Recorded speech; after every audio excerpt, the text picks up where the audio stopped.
In 1910, 5 small local schools petitioned to become Horn Lake Consolidated School. A $12,000 bond was issued and the school was formed. Students were transported to and from school in wagons. The school was located in a small wood frame building off the west of Hurt Road, just off of Goodman Road. 13 students attended and it was taught by Mitty Brigance. Over the course of the next 7 decades, the school would see several different locations, and in 1977, a building was built on Nail Road. In 1992 and 93, the school started a news team, and by 1996, it had been renamed Broadcasting. Of course, technology was very limited in the 90s. This is one of the cameras that Horn Lake used over at the old high school on Nail Road, VHS, and at the time you would just stack up VHS machines, film your stuff, and then you would edit by pause, play, and record actually on the VCRs by stacking those tapes. And very difficult, but produced a lot of great stuff back in the day, some of it which we have today that survived on YouTube. Students, make sure you look both ways before crossing the street. Big people do not jump as high as small people. Throughout the years, the broadcasting program at Horn Lake went through a lot of different sponsors and eventually landed with Miss Kara Smith under the umbrella of the drama department. I remember my freshman year of high school, which was at the old high school at Nail and Hurt Road. The broadcasting crew did a lot of crazy stuff, and I thought it was awesome. They pranked each other on screen. This was back when Punk'd was a big deal, and they like to do their sort of own version of Punk'd. And everybody liked watching the news. It wasn't really news, but it was fun, and everybody really enjoyed it. They put flour in the vents of a guy's car and turned the air conditioning all the way up, and then they hid from a distance and filmed him getting in his car. And when he cranked it up, the flour just blasted him in the face, and he was totally ticked about it, and it was hilarious. So I wanted to be on broadcasting. I'd had a little bit of audio video experience from being on the broadcasting team actually at Horn Lake Middle School. My junior year, or I guess the end of sophomore year, I applied to be a part of the broadcasting program. Miss Kara Smith had taken over the program at that point. There was a lot of reasons why I wanted to be a part of the broadcasting team, and fortunately I had that privilege. We had a good time, learned a lot.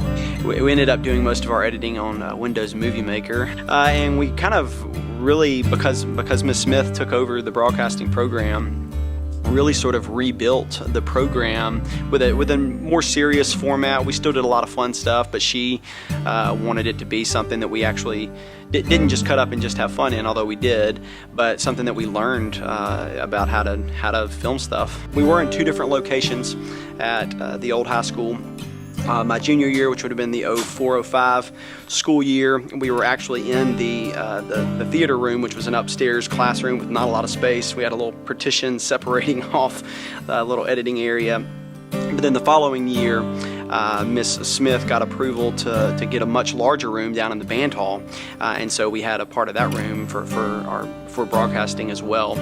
In 2006, this brand new building opened over on Church Road. The program moved for a year, but there were no televisions in the classrooms. The old building, the Channel 1 TVs from the 1980s were hanging, and that's how the show was played. The show had an output onto those televisions. We get to this building and there was no output for the show.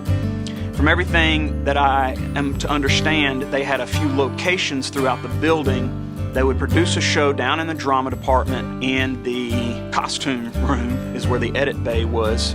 They would produce a show, and then they would have several locations here in this new building that the show would be played for its output. And then after the spring of 2007, 1 year in the brand new building, nothing. The show goes dark. And where this history ends, our story begins.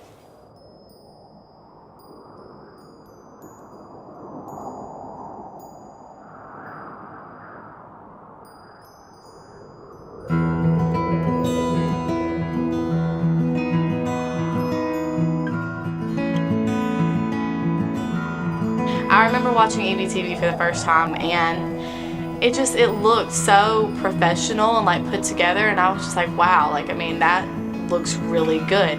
For one, I was like, how could I actually get onto that? Because they actually do like a bunch of cool skits and stuff like that. I remember the hallway shots instantly became everybody's favorite thing.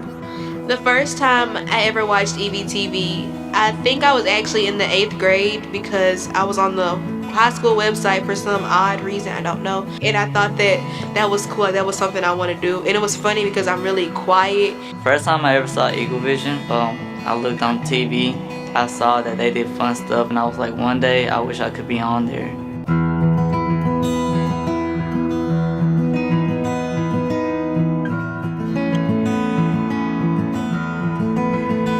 Everyone has a story. You think it's so clear,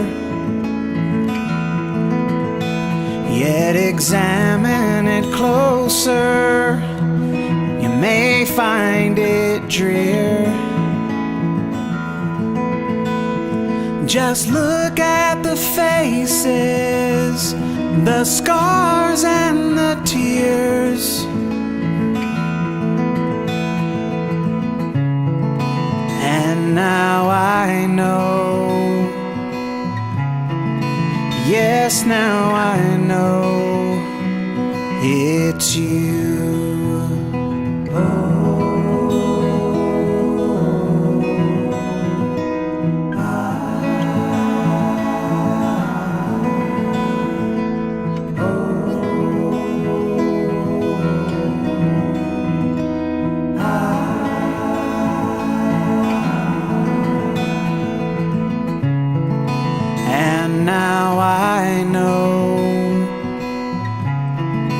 Yes, now I know it's you. It's you. It's you.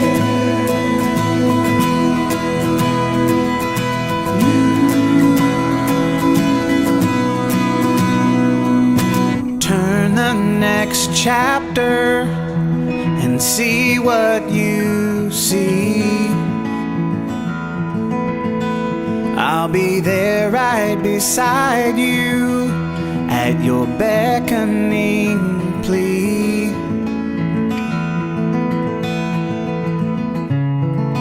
And as we grow, you're here and I know it's you.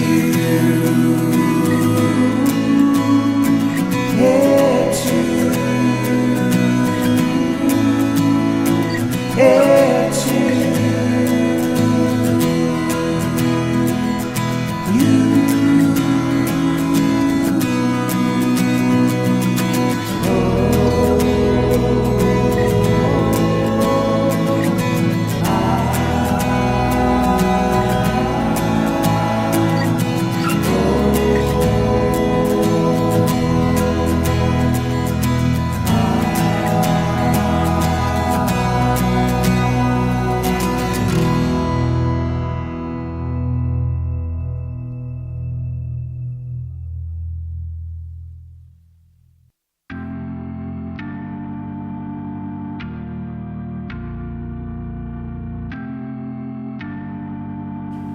In August of 2011, when I came, obviously I looked around. I had been at some schools that had some broadcasting programs in their school, and I knew the value of them.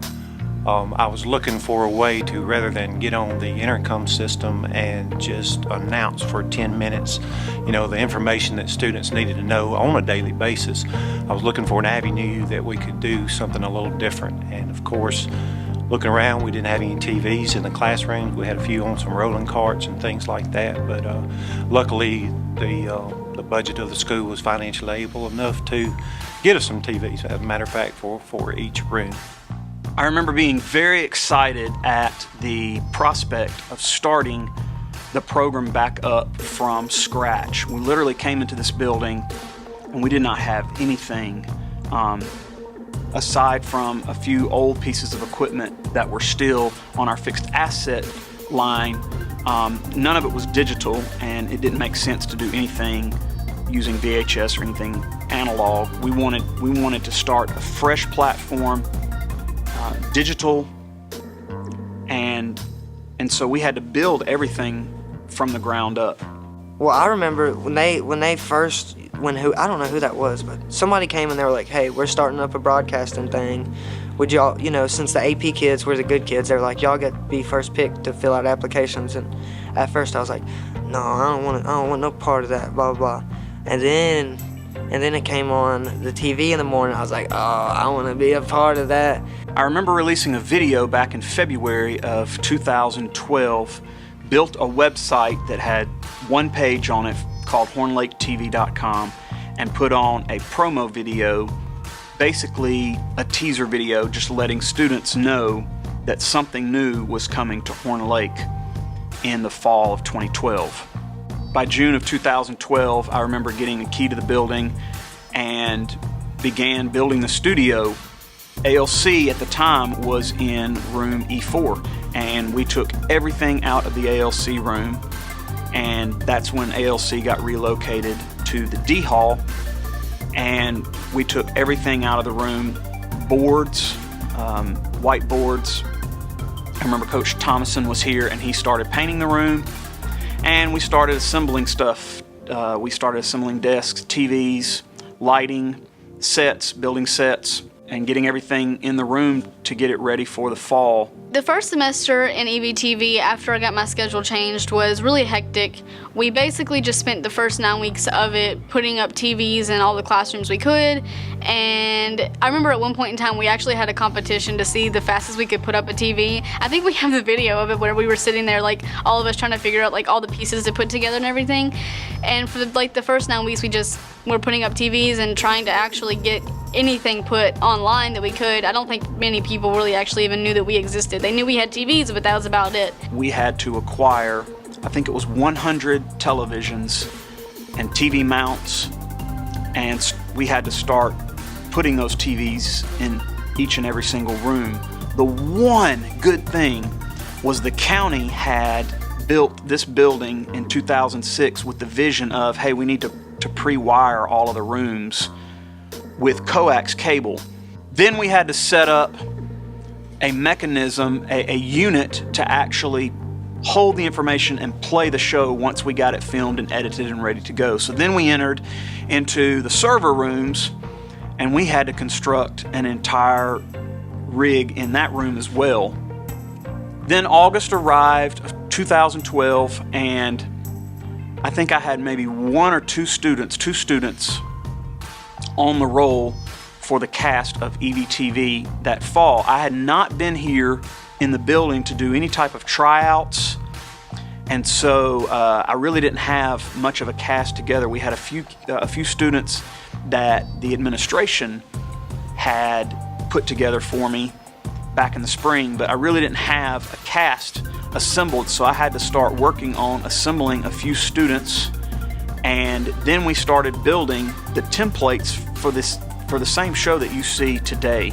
Everything that you see today is basically based off of the structure of the work that cast did back in the fall of 2012. We started designing the way the show was going to look, what segments were going to be in the show each and every week. Things like Throwback Thursday, all of that stuff, Indie Wednesday, all of that stuff was designed and thought through very carefully back in 2012. We began to come up with things like the bumper photographs, which are a very signature look for EVTV.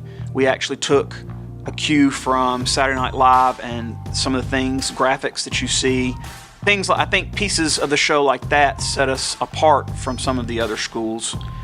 So all of that stuff was thought through and designed in that fall of 2012. Between designing the way the show was going to look, getting the cast together, hanging the TVs, setting up the server room, setting up the studio, it took several months to get all of the pieces of that puzzle in place correctly. And then finally in October, we were able to show the very first episode here at Horn Lake High School, bringing Eagle Vision back where it belonged. I'm Maddie, and today is our very first broadcast. Before we move on, we wanted to give you a quick overview of each day's episode and what they will look like. Each show will begin with a daily intro, like the one you just saw, featuring a variety of music. Next, we'll move on to the day's top story. After the top story, we'll feature any school news that we might have to tell you about. After school news, we'll hit the day's announcements, and finally, we'll close with the athletic schedules and lunch menus. Well, I'm ready if you are. Here we go.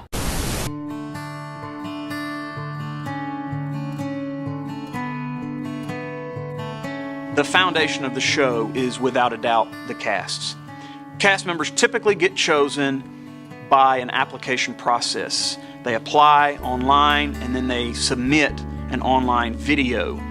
However, back in the early days, I didn't really have all of that process down yet. And so I was just getting into the building, and a lot of the early cast members, either the administration had suggested or they got to me through teacher recommendations. I was a freshman and I had Mr. Lewis's general music class, and I would sit in the back corner all by myself. I wouldn't talk to anybody. I would sit in there during lunch and I would take naps, and I was just a really awkward kid. And I remember when Mr. Lewis, he released the applications for EVTV, and I went online and I printed it out. I had Mr. Lewis's general music class, and I guess I was the loudest one in there. And he was like, I need you to come in here for a second. So I went in his in the EVTV room and I did an interview. Mr. Lewis would he used to walk around, getting to know teachers that he knew a little bit and talking to them, trying to find students to get us started. I remember I had gym first block, and Keyshawn Massey was a really good friend of mine, and he came in and was like, I want you to meet somebody, and brought me to Mr. Lewis's classroom. Mr. Lewis came to my class one day and he was filming something for a basketball game we were having during school. And I stood in front of the camera and and pretty much came up with like this.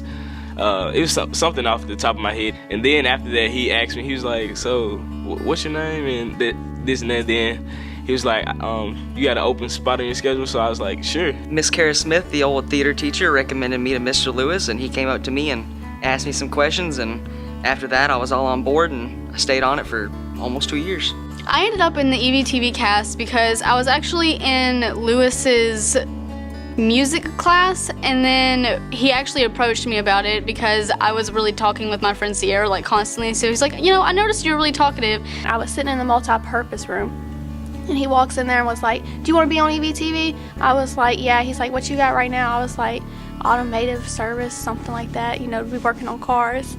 And he was like, all right, well, let's go get your schedule changed. He pulled me in a couple weeks later to do an audition in the EVTV studio, and I remember it being like really awkward, and I was really nervous the entire time. Savannah Lynn Graham. I'm a dancer, and I like to make YouTube videos. And looking back at the audition video, it was so bad. I don't know why he picked me. And of course, as always, me being goofy, messing around with my friends, he asked me to talk to him for a second, and I did. And then the next semester, I started my 4 years at EVTV. And would you like to be in this cool program thing with me? And so I was like, yeah, sure, why not? I ended up in EVTV. First, it was Jessica Marty's idea. And then eventually, I just ended up coming by the classroom 4 or 5 times and saying, hey, Mr. Lewis, you want to give me an interview? He was just really taking a gamble because I wasn't like the other personalities like Brittany that he normally brings in here. I'm not very outgoing, and I remember him telling me a few weeks later, he's like, well, I'm putting you on the cast next year, and I'm like, okay, and he's like, but I'm gonna need you to be a little bit more bubbly. It's really funny because I was actually in Mr. Hopper's general music class, and then my counselor called me into her room, and she asked me what I plan to do. This is my 9th grade year, and I was like, well, I want to be on EVTV. So she's like, okay, well, I know you're quiet, so I'll move you into Mr. Lewis's general music class. Maybe he'll notice you more. I remember I walked in and Mr. Lewis was sitting in his rolling chair, and he turned around and asked me what my name was, and I said Jessica Marty, and he said, I like it. You're bubbly, let's do it. My audition video, I remember I sent in like a audition video, and then I actually edited a video for the EVTV video contest. I like to draw, and I like to edit, and I like to write, like segments or stories. The way I ended up on EVTV, I talked to Mr. Lewis, and he just told me to email him a video of me. Welcome to Eagle Vision for Friday, August 29th, 2015.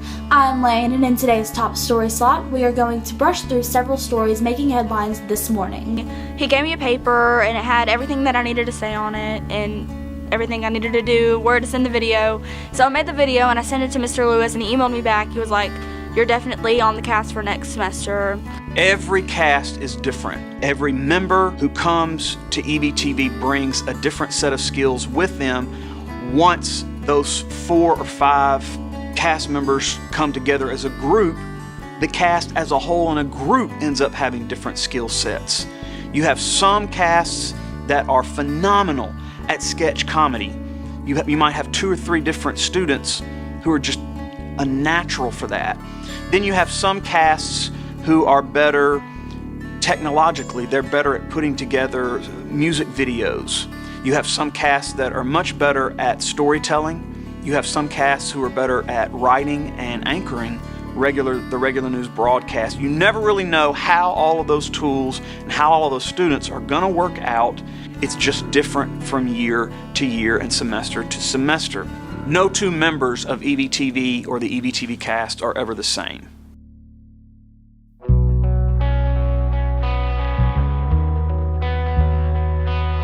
The look of EVTV is very important, and we try to work really hard to make the show look extremely professional. We don't want to come across as being a high school news program. So there's a very fine line of trying to produce a clean show for teenagers this day and age. We try to focus on several fundamental things. First of all, we focus on quality audio, nice, clean, crisp audio that you can understand. We then try to focus on good quality video. We have some very nice cameras. And finally, good lighting, which is one thing that is missed a lot. Lighting the shot correctly makes the subject sort of pop off of the screen a little bit better, and it looks more like a film. It looks less like high school news and more like television or film, which is what students these days are accustomed to seeing. The first time I ever watched EVTV, I think I was actually in the 8th grade because I was on the high school website for some odd reason, I don't know. But I was really amazed because I've always wanted to do stuff like that because I used to watch iCarly a lot, and I thought that was cool, like that was something I want to do. And it was funny because I'm really quiet, and I never thought I would actually be interested in something like that. I remember watching EVTV for the first time. I was in Miss Frazier's classroom, that was my homeroom, and it looked so professional and like put together, and I was just like, wow, like, I mean, that looks really good. And I'm like, Horn Lake has a great program. We try not to use effects just for the sake of using effects. You'll see that in some school news programming. They'll just say, well, we have the effect on the computer, let's use it. We only use effects when they're absolutely necessary or when they help us to tell the story better. We stay away from cheap fonts, big, bulky fonts, or anything that would make the show look less than professional. I remember seeing the old cast members, like Maddie Pouliot, Ashley Hankins, and I'm just like, they just look like really cool people, and I want to be like them. So at that point, I was kind of like, I don't know how I'm supposed to get in there, but that's where I want to be. EVTV changed my life because I started off, when I first started high school, I was really scared, really nervous, really terrified of, oh my God, it's high school. And I didn't want to talk to anybody. I just want, as long as I knew you, I'd talk to you, but other than that, I would not. And then I got into EVTV, and you realize basically it's not that hard to talk to people, and it really opens you out of your shell because you realize like you're talking to the whole school on television. And then like I come into EVTV and I'm like, oh, these people know what's going on, you know, they got it straight, it's organized, it's, you know, the right thing, looks like TV's supposed to look. A lot of people thought we would record the shows the day of and just, well, how'd you change clothes? What'd you do? You know, stuff like that. But as it goes on, people got a hang of it, and I remember the hallway shots instantly became everybody's favorite thing. When there would literally be groups of kids looking for Mr. Lewis in that camera because those hallway shots.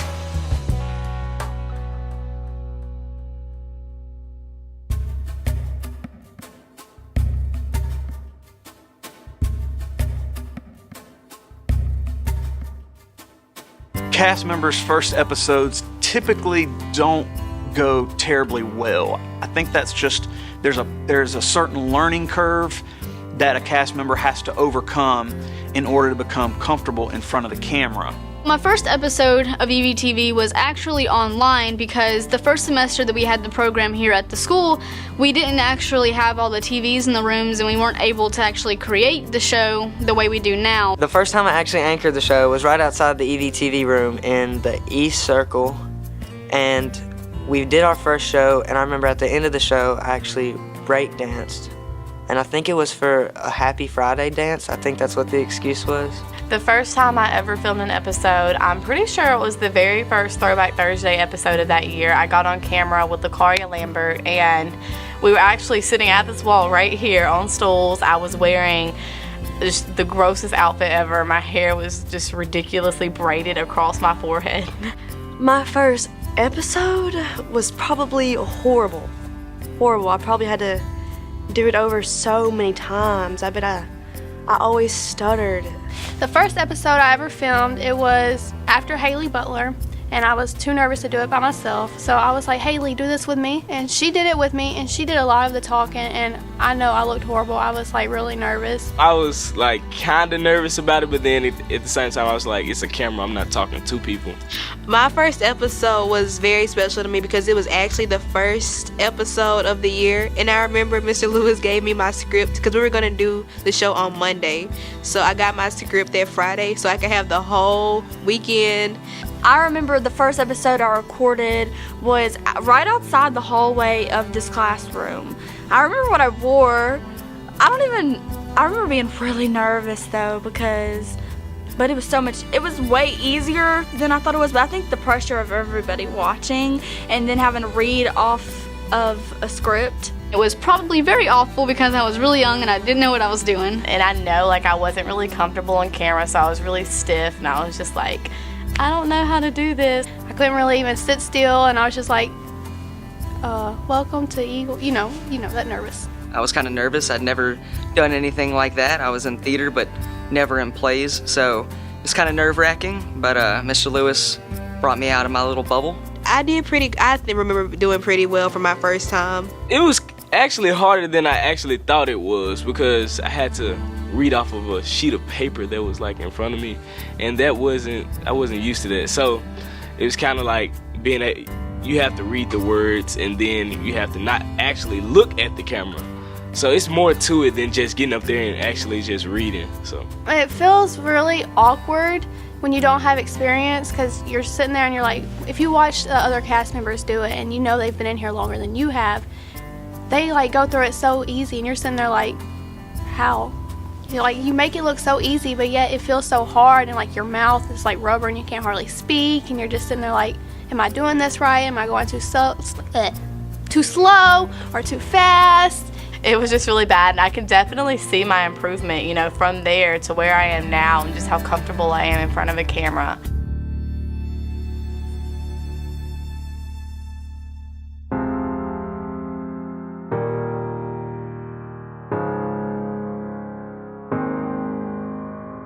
The writing process in EVTV is very organic, and most of the sketch comedy that comes out of here just happens from the students talking in the classroom, in the studio, about things that happen in everyday life and absurdities, which is, it's the same way that Saturday Night Live gets a lot of their material. I know I've heard of several comics that write their material just out of things that happen in everyday life. And that's the same way that we do it in here. That's the stuff that's relevant to high school students. And so it's typically the funniest comedy that happens on EVTV is the stuff that's extremely relevant. I remember a year when all of the phone companies kept wanting to build bigger and bigger phones. And I said, it's funny, like we're gonna be walking around with a phone the size of a television. And I think it was Caleb that said, that's funny, that's a sketch right there. Enter Eugene Thermopolis with the world's newest, most compact, most compelling mobile phone. The Wii Phone sports a whopping 32-inch screen. Your silent movies have never looked so good. Complete with hi-fi Bose stereo system, 9 speakers, a record player, an 8-track player, and a dial-up internet system. Your friends will envy you. The Wii Phone, big enough for all of your friends.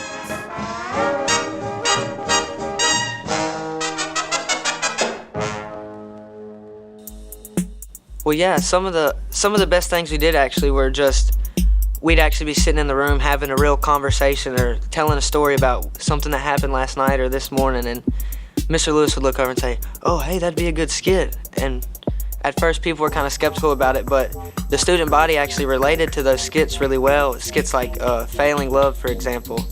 And it was just a simple skit, me with Jessica Marty, a couple of them. And they were just skits about, you know, petty little arguments over relationship. But the student body actually liked those skits a lot because it was something anybody could relate to and, you know, find personal humor out of it. Do you think I'm pretty? Do not answer that question. Just ignore it. Just ignore it. Mitchell said that Ashley said that your friends were talking about me last Friday night and that I should start going to a stylist every morning. How is that not a foul? Are you That was contact. Are you listening? Okay, good job, Caleb. Just make her totally mad at you for something else, and she'll totally forget about being pretty. You're the biggest jerk ever. I don't even know why I go out with you. You look beautiful. Don't change the subject. People would come up to us and ask us if the fights that were on Failing Love were real, and yes, they were definitely real. And we would always come back and tell Lewis because we always tell Lewis everything. And eventually he would just make it into a skit. Being a writer on EVTV, you're not really on the show a lot. You're really backstage and you're just trying to come up with, well, what happened this week? What am I going to put on the show?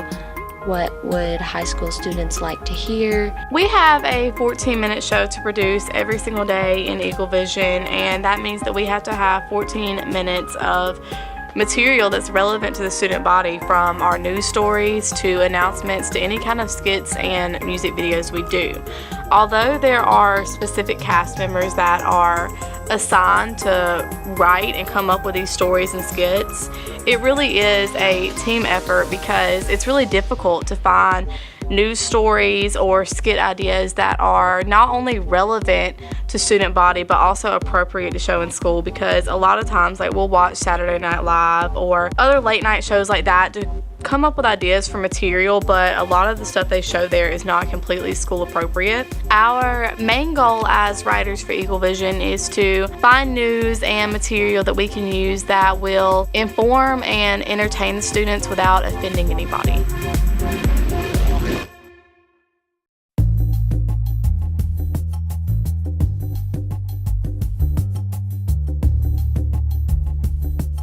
Well, when I first saw EVTV as a freshman, I was like, that is so cool. Because they used to do all these different types of skits and things like that. And it was even some skits that I ended up seeing when I got into EVTV that they did before I even got to the high school, such as the concierge. That is one funny thing. The concierge, and we had a guy, Malik, he was doing it, and he was just supposed to be as rude as he possibly could be. It was really entertaining, but that was pretty much the only thing we really got done. We tried to do coach, and it did not turn out very well. Excuse me, I never found the bathroom. Someone can't hold their bladder? Ooh! Clamp on all 3. I've been involved in producing so many great things here in EVTV. Some of my favorites was definitely Edit You Out for my sophomore year. That is my all-time favorite digital short that we've ever done. His name was Jalen, and every time we would interview him, it was funny to always cut him out of every short or cut him short because he would get so mad. He was like, EVTV's always cutting me out, so we were like, why not make a short about it? And so in this short, it just shows us like interviewing him, and as he's talking, we're taking all the equipment, we're turning the lights off, and it's really funny. All right, Mr. Kenny is about to dissect a 12-pound octopus, so let's go. Let's go. Get the stuff. No. First of all, where are y'all going? Yeah. Not during my interview. You know how long I've been waiting to be on TV? We took the idea and we just like wrote a digital short about it, and it turned out it was really fun and it was really good, and the song is so catchy. Like I find myself like washing dishes still today and like I'll just start singing it. It sounded like a legit song. Down with the crowd, make it loud, cut the mic down. Lewis and his crew taking you off the news. Oh. Definitely the skit when we did the nacho race. That's probably number one. I remember it was football season. We were trying to find a way to promote the football team and the attendance at the football games, but we wanted to keep it funny and, you know, something people would actually want to watch. So we did this skit where it was a nacho race, me versus Antonio. First one to get down to the concession stand, get nachos and I believe a bottle of water too. And we had this great idea, or I had this great idea of letting Mr. Lewis just letting me jump off the side of it. But he didn't really go for that too well, so instead what I did was I went home, got a bunch of clothes together, came back to the school, stapled the clothes together and stuffed them with butcher paper, and then we actually threw a homemade dummy off the side of the bleachers. It was just hot outside. It was really hot outside. And I remember I was sweating, and it actually took a couple takes because we couldn't get the shot of the jump on the fence right. And I mean, it was hot enough just sitting in those metal bleachers, you know. But then I really did have to run up and down the bleachers a couple times to get a couple good shots. Fast Burger was an idea we developed my junior year, and it was basically because, you know, everyone goes to a fast food restaurant and they call up like problems, the ice cream machine is broken, or they get your order wrong. So we took something that everybody could relate to and we just ran with it, and Keenan was a great addition to that because he is one of those people, he doesn't have to work off of a script, so you just throw something at him and he can go back and forth with you, and it made it really funny. I don't care.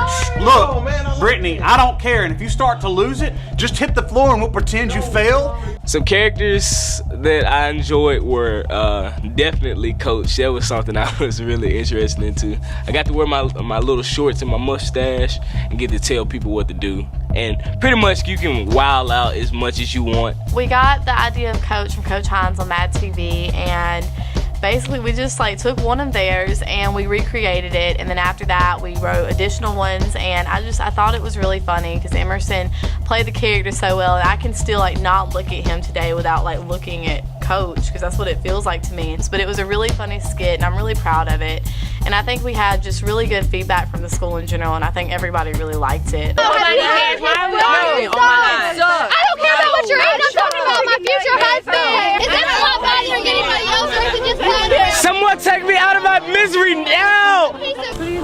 Don't you do it. Don't you crash. Stay strong. Don't you do it. This year we were actually able to bring back that EV show, and Mr. Lewis is a big fan of that 70s show, so he produced one my freshman year with Maddie Pouliot, Ashley Hankins, Keisha Massey. So they did it as their Halloween episode, and every year it's been a battle between the fall and spring cast, so who can bring it back? The 70s show, it took so long to film and so long to edit, at least like a couple months maybe. We had to do it before October, definitely. And with Madison, where we literally sat in a car. I mean, we actually go to the haunted maze, and somebody scared Peyton on the side of the window. I think it was Peyton's brother, Sam, and he just screamed like a girl, like a little girl scream, just at the end of the show, just going. So we were looking for a Halloween episode this year, and I was like, okay, Lewis, you know, write that EV show for us. So he wrote a 7-8 page script. It was super long, and we actually didn't film it in order. So it was really difficult coming in here every day and being like, okay, well, we're gonna film this little bit, and then the next day be like, okay, we're gonna jump back to the first page. You can't just do it all in one day because we're still responsible for producing those 12-minute episodes every single day. So you just have to take bits and pieces of it, and it can take up to 3 and 4 weeks to do it.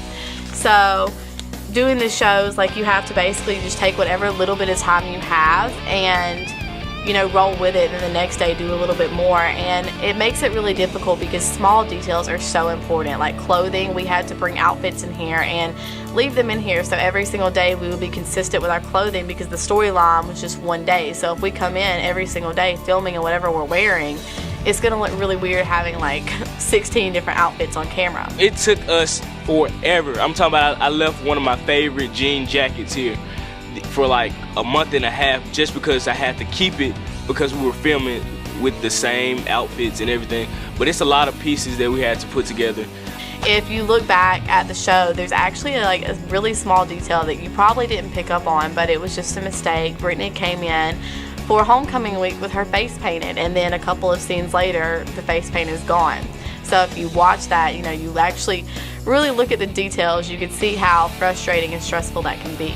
That EV show, modeled after that 70s show, is a monster of a project to put together. Getting all of those puzzle pieces on top of that film schedule is just an unbelievable task. And I've only done 4 of those shows in my career, and the 2 here at Horn Lake High School were certainly the biggest ones. And students instinctively always, every semester, students want one of those done because they come off well and they are a lot of fun to put together and do. But having a good solid storyline with some character conflicts, getting all of that right and making it work together, it is just an unbelievable task. And so those shows tend to be few and far in between. A good example of my big head just getting me into some things a little more than I was bargaining for is the confidence course race against Mr. Hall. Ladies and gentlemen, boys and girls, a few days ago, Mr. Orr said, me versus Mr. Hall on the ROTC obstacle course. If I win, I get three get out of an infraction pass, or if Mr. Hall wins, I have 3 days of community service. Deal. Can you believe it? Christmas has come early this year. We were down at the softball field filming one day, and I looked at the course. I looked over at Mr. Lewis and I said, I think I could run that whole course, and I think I could do it better than most kids. So instead of Mr. Lewis going to get a kid for me to race, he said, oh, we'll just go get the guy that runs the whole thing. So we got Mr. Hall from ROTC, and this is the only thing I'm worried about, because I got height disadvantages. I definitely have height disadvantages. My attitude was so fitting, so I had to paint my face like Braveheart. And I remember that paint was thicker on my face when I got out into that sun, started running. And I couldn't wait to take that paint off. But I actually did run the whole course, and I would have beat him. But when you got to climb up that rope at the end, by the end my legs and hands were. I think I got 2 or 3 little pushes up the rope, but after that it wasn't going. Jessica mashup. That was definitely a good one too. Don't make me get up from here. Don't make me get up. Jessica Marty tended to play a lot while the camera was rolling. So in between takes or before she even took a take, she would be constantly playing in front of the camera. All the while it's actually rolling. And that is a very dangerous thing to do because it gives the editor a whole lot of material to utilize. Why does it say my teeth look weird? And so we ended up having a lot of time one day after a show got done really quickly, and I was sitting in front of that, and I remember several of us were sitting there, and I was like, I'm gonna cut every bit of this up and make like a mashup rap. Get up from here. Don't make me get up. Oh my God, what are you doing? Yay! Let her do it. I think my favorite one was oh, you hang up. No, you hang up. Or you hang up with Peyton and Keyshawn. That was like one of the funniest skits ever. Well, the sketch was about a clingy girlfriend and a nerdy guy actually getting to be with a girl. And it was just, you hang up first. That kind of stuff with teenage kids on the phone, parents and stuff like that. And I got to dress up like a little redhead girl in a little pink jumpsuit. Keyshawn got to wear some glasses and some suspenders, so yeah. You Hang Up First was the first digital short I ever produced, And when I got over here to Horn Lake High School, I wanted to bring that digital short back. I'd already done that at a previous location. When we got to Horn Lake, it instantly took off and was wildly popular here.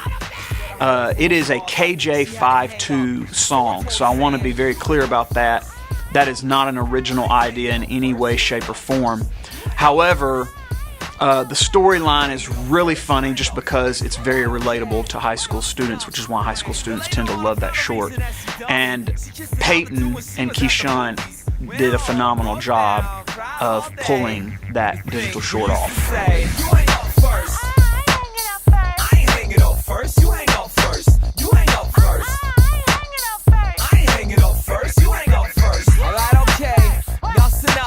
The count of three, we gon' both hang up. It goes 3, 2, 2 to the 1. You still there?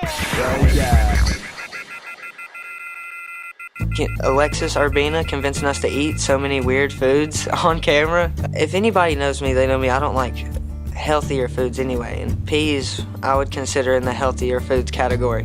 But wasabi peas, I had no idea what I was getting into. I know what wasabi was, but they had a very bland smell, but the taste, I would say it's a bland taste, but it's not a very, I don't know. I would watch the video and that would explain it, because the taste of it was just terrible. I instantly left the room, but I think it was Keenan actually liked them and he kept eating them. I think that was all a skit. I don't think he really liked them. The pipeline, of course, because I will never, ever live the pipeline down. Nor should he live that down. We've talked about on this documentary the fact that a lot of the stuff and material in EVTV comes out of conversations in the room. And here's a classic example. Emerson walks in the door one morning talking about the ROTC running the pipeline, and you could have heard the record stop. What pipeline exactly exists outside of our sprawling facilities here at Horn Lake High School? And he's like, oh, it goes all the way around the building. There is no pipeline, Emerson. It's a ditch. It still goes on to this day about Emerson not knowing if it's a pipeline or a ditch or whatever it is outside the school. Yeah, people to this day, even, they still come at me about the pipeline. Like, it's not a pipeline. It's a, what is it really? It's not even a ditch. It's still a pipeline. It's a ditch. It's definitely a ditch. We did the Rolo video, and I remember all of us girls were in the back, and we were trying to figure out what we were supposed to do, and it was so awkward because we're walking down the hallway. So we just kept dabbing and like trying to dance behind the guys singing Rolo. We did not know what to do. My favorite one would still be to this day, Back to One. My first skit, I was in the office. It was a Back at One, and Peyton was in love with me. So I went to ask him a question, and Keyshawn would come in the background singing a really romantic song, and Peyton would just like glare at me with these eyes, and then I'd just sit there awkwardly, just trying not to laugh. So I was in a Lewis second block general music class, and like I kept bugging him over and over that I want to be on Eagle Vision, because like I said, it was really cool. And he was like, okay, Jesus, I'm gonna give you something that you gotta come up with, and if it's good, I'll put you on. I was like, okay, so like what? He's like, it has to be something that's like wise but funny at the same time. So I went home that weekend, thought about it, came back to him on Monday, and I was like, okay, Louis, I have one. He was like, what is it? I was like, the early bird catches the worm, but the second mouse always gets the cheese. And he really enjoyed it. So then, even though I wasn't part of the cast, once I was in his class, he would bring me on, and we would do live moments with Jesus. If we tried to cover everything we've done in a 5-year span on this documentary, it would take days. Every year we have about 143 to 145 shows. Each of those shows are 12 minutes to 14 minutes in length. And so, as you can imagine, the amount of material we have is vast already, just in the 5-year span that we've brought the show back. What we've tried to do in this documentary is simply scratch the surface and give you a taste of the amazing 5 years we've had here in Eagle Vision.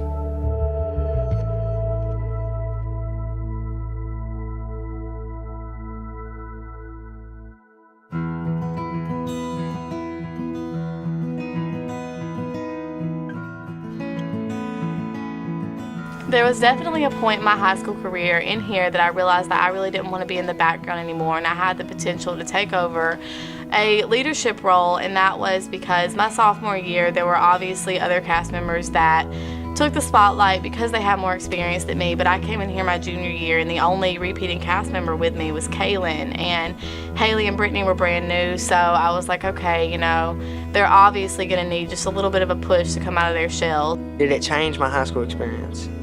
Definitely.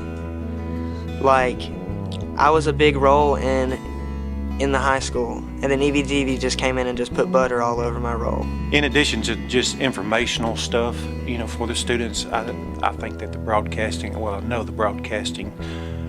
venue is important for the climate and culture of the school. Just to try to give our school a sense of unity. Everyone knows what page we are on, not only from an administration point of view, but from the teachers. What's going on with the students? You know, what is the climate of the students outside of school? You know, so they can, and also it brings about. I don't think.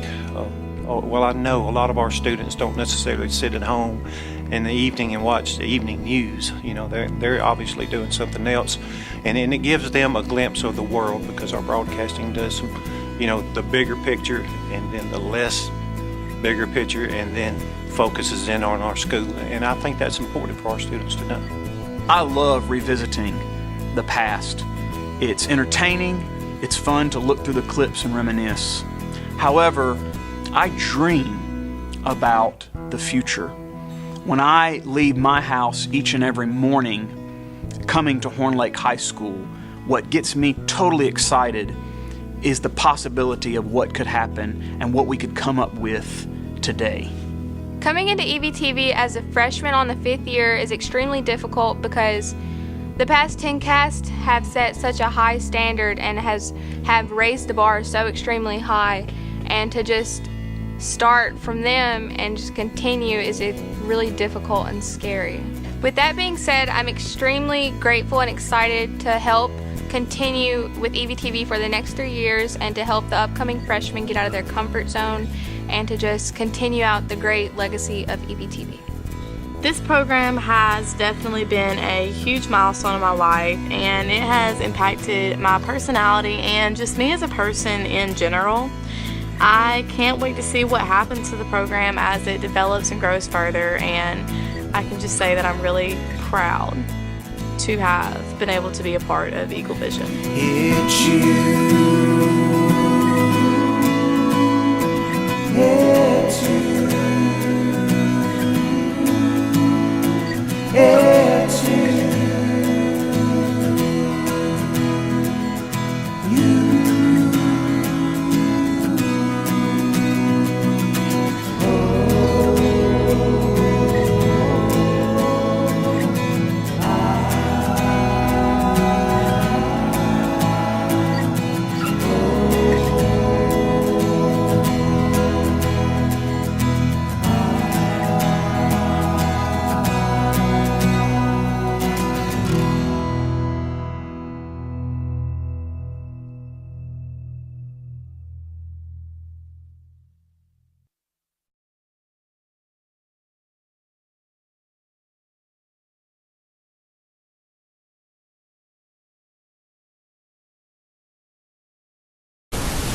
Sing Tiptoe Through the Tulips.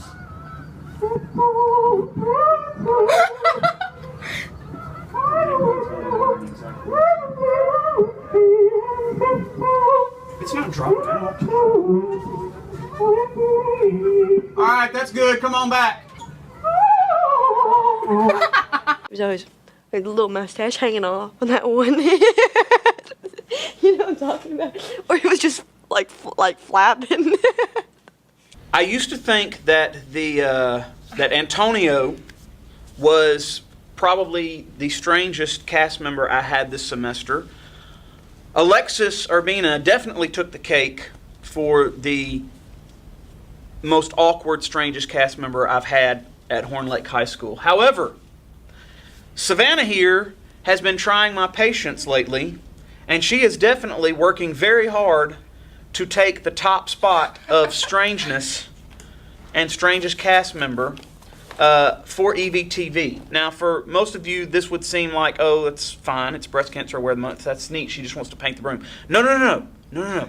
She obsesses over the broom. It's like her friend or something in here, and she's constantly asking, where's the broom? Can I take the broom? She actually asked me, can I take the broom to class, second block? No. Savannah, you cannot take the broom to math. They're breakfast flavored sausage, egg, and cheese noodles. Are they really breakfast flavored? Mm-mm. They're chicken flavored, aren't they? Oh. They're chicken, sausage, egg, and cheese flavored. We were in the cafeteria doing some sort of poll. I believe this was my junior year, so this was probably 2005. And a fight broke out while we were filming, and we caught the fight on camera. And I remember very specifically one of the assistant principals, in his attempts to break these two students up, he accidentally punched one of the other principals in the face. So it was totally inadvertent, but they were just scuffling. Anyway, so we take the camera back to the broadcasting room. And since we had it on camera, Miss Geis wanted us to give her a copy of the video so she could figure out who was at fault here. But in watching, we didn't really realize what had happened. But when we were watching this in playback, we were slowing it down. And we just kept watching this assistant principal. It's Mr. Brad Meadows, by the way. We kept watching him hit this guy over and over. It was hilarious. He didn't mean to, but it was funny. And we got to give some evidence for them to prosecute this student who started the fight.